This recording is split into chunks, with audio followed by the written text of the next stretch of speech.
नमस्कार दोस्तों, उम्मीद है आप लोग अच्छे से होंगे। अगर आपने मेरे पुराने वीडियोस देखे हैं, अगर वो पसंद आ रहे हैं तो कृपया उन्हें लाइक करते रहिए और इस चैनल को सब्सक्राइब कर दीजिए ताकि समय-समय पर आपके समक्ष नए-नए वीडियोस आपके सामने आते रहें।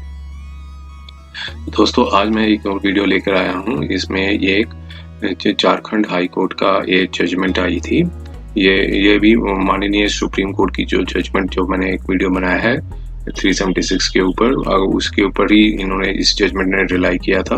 इस केस में क्या था कि जो अपीलेंट वो एक जुवेनाइल था, मींस जो कि 18 साल से कम का उम्र का लड़का था, और कंप्लेनेंट थी वो एक अडल्ट लेडी थी।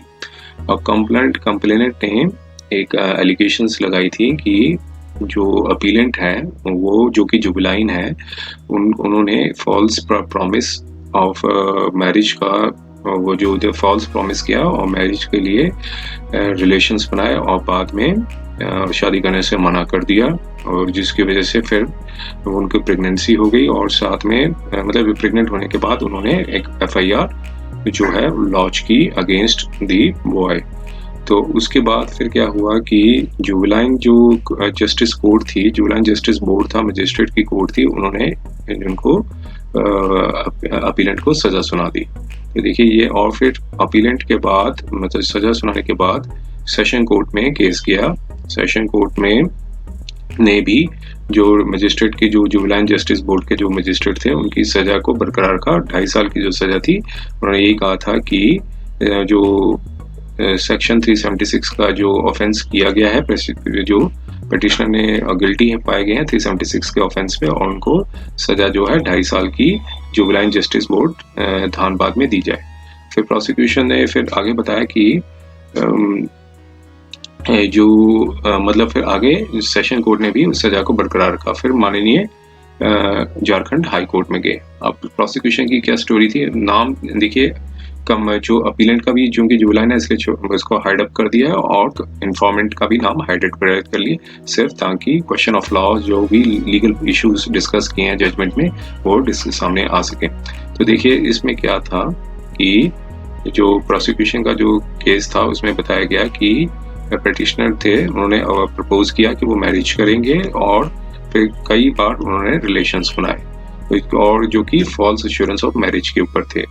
फिर इसकी वजह से ये कंटिन्यूस ये रिलेशन बनते रहे 8 महीने तक, जिसकी और FIR रजिस्टर होने से पहले 8 महीने तक रिलेशन बना करके जो विक्टिम गर्ल थी जो कि प्रेग्नेंट हो गई, और एंड वाज प्रेगनेंसी जो थी जो कि 6 महीने तक रही, और फिर प्रेशर पुट अप किया गया कि पिटिशनर को कि मैरिज करें, लेकिन पिटिशनर ने मना कर दिया, जिसकी वजह से केस लॉन्च किया गया, FIR लॉन्च की गई।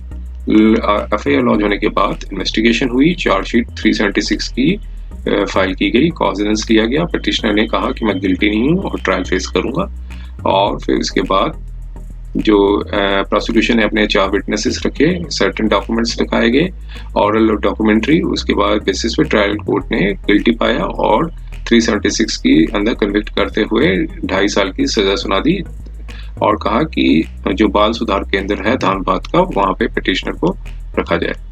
उसके बाद पिटिशनर ने अपील डाली ट्रायल कोर्ट के ऑर्डर के ऊपर, प्रिंसिपल सेशन जज साहिबाबाद ने डाली। उन्होंने भी ट्रायल कोर्ट की फाइंडिंग्स को अफर्म किया, और बाद में ट्रायल कोर्ट की जो ऑर्डर को कंफर्म करते हुए कहा कि सजा जो दी गई वो ठीक दी गई। फिर उसके बाद पिटिशनर ने माननीय झारखंड की जो हाई कोर्ट है वहाँ पे अपील डाली, और फिर उसके बाद कहा कि प्रोसिक्यूशन की जो सारी स्टोरी है वो फॉल्स है, कंपोर्टेड है, क्योंकि विक्टिम गर्ल खुद ही एक अडल्ट है और काफ़ी मैच्योर है पिटिशनर से, और जो कि पिटिशनर जो है वो जुवेनाइल है, और कोई फोर्स नहीं था, ना ही मिसरिप्रेजेंटेशन की गई थी, जिसकी वजह से लड़की ने खुद ही कंसेंट दी थी रिलेशन बनाने के लिए, जो कि उससे मतलब काफ़ी क्लोज में थी। फिर उसने बताया कि एलिगेशन जो थी वो कि फॉल्स है, फैब्रिकेटेड है और कुक्ड अप है।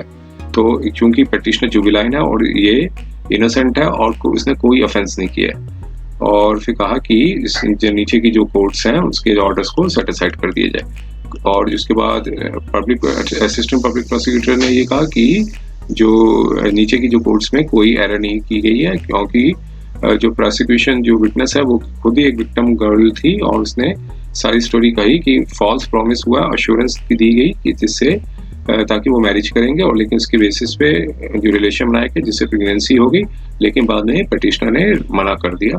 तो ये कि कोई एफिट केस है जिसमें कोई रिलैक्सेशन, कोई रिलीफ देने की जरूरत नहीं है प्रोसिक्यूशन मतलब जुबिलाइन को। फिर देखिए, फिर उसके बाद दोनों को कोर्ट्स की जो पार्टीज को डिस्कस मतलब सुना, फिर लीगल इश्यूज पे गए, 375 के जो इशू को डिस्कस किया, और फिर बाद में जो पुरानी जजमेंट्स थी उसके ऊपर डिस्कस किया माननीय सुप्रीम कोर्ट ने, मतलब सॉरी माननीय झारखंड में हाई कोर्ट ने। फिर देखिए सेक्शन 390 आईपीसी को भी डिफाइन किया। उन्होंने क्या कहा कि consent to be given under fear or misconception. A consent is not such a consent as is intended to by a section of this code if the consent is given by a person under fear of injury or misconception of the fact, and if the person doing the act knows or has the reason to believe that the consent was given in consequence of the fear of the misconception. तो ये बताया कि consent जो है वो मतलब किस मायने में मान्य नहीं गिनी जाएगी। तो इन्होंने कहा कि सेक्शन जो है कंसेंट डिफाइन नहीं करता, लेकिन सेक्शन ये डिस्क्राइब करता है कि कंसेंट क्या नहीं है, क्या चीजें जो चीजें हैं, जो क्या बातें हैं, जो क्या इंग्रेडिएंट्स है जिसकी वजह से कंसेंट नहीं मानी जाएगी।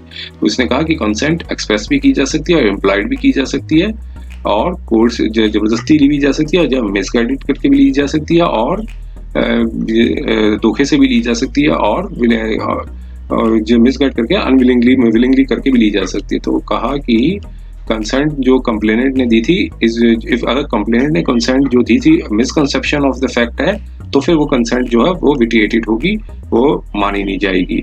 लेकिन consent for the purpose of section 375 requires voluntary participation not only after the exercise of intelligence based on the knowledge of significance and moral quality of the act, but also after having fully exercised the choice between the resistance and the assent। देखिए बहुत अच्छा इन्होंने clarify किया है, कहा कि section 375 कहता है कि वॉलंटरी पार्टिसिपेशन नहीं होना चाहिए, not only the voluntary participation, लेकिन कोई इंटेलिजेंसी से बेसिस पे एक्सरसाइज की हो अगर आदमी ने अपनी इंटेलिजेंसी, और जो कि उसकी नॉलेज है, सिग्निफिकेंस है और moral quality of the act है, but also after having fully exercise the choice between the resistance and accent.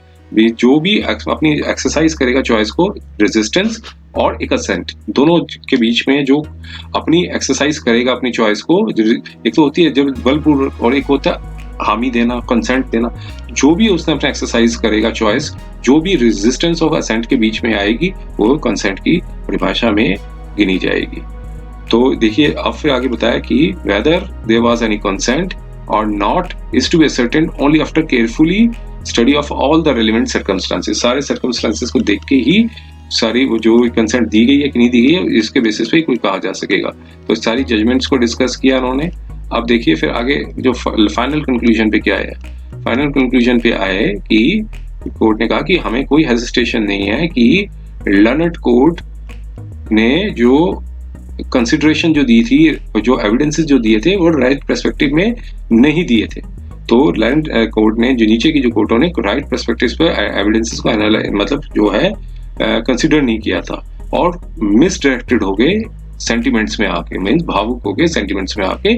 In the view of the facts and circumstances judicial announcements जो discuss किए हैं ऊपर जो courts ने discuss किए हैं, तो उस बेसिस पे लर्नड प्रिंसिपल सेशन जज का जो कन्विक्शन और जो ऑर्डर था जो पास किया गया था जुवेनाइल जस्टिस बोर्ड ने, नीचे की कोर्ट ने उसको सेट असाइड कर दिया। मींस कोर्ट्स जो थी नीचे की कोर्ट्स कहा कि वो भावुक में आ गई और एविडेंसेस को प्रॉपरली जो है राइट पर्सपेक्टिव में कंसिडर नहीं किया।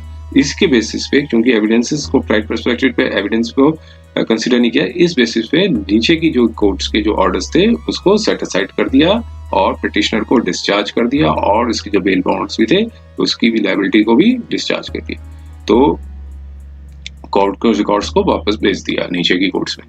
तो दोस्तों तो ये था देखिए वीडियो जो कि जुवेनाइल के ऊपर बनाया हुआ था, जो कि इसने भी क्लैरिफाई किया। इसने जो माननीय सुप्रीम कोर्ट की जो जजमेंट आई थी उसके उस पर रिलाई किया और डिस्कस किया और बताया कि टैसिट जो कंसेंट दी जाती है और जो मिसकंसेप्शन में क्या फर्क होता है। तो ये कोर्ट्स ने अपने अच्छे से एनालाइज किया। तो उम्मीद है ये वीडियो आपको पसंद आया होगा और आपको ज्ञानवर्धक रहा होगा।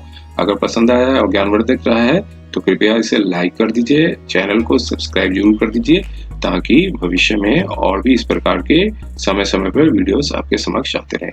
समय देने के लिए बहुत-बहुत धन्यवाद।